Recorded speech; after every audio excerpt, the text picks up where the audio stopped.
You ask Tiger to solve. This deals with linear equations with one unknown.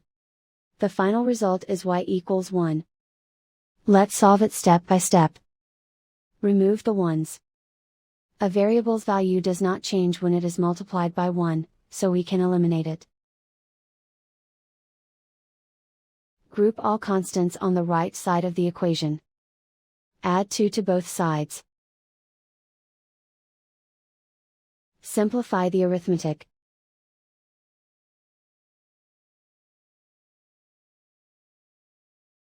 Isolate the y. Divide both sides by 3. Simplify the fraction.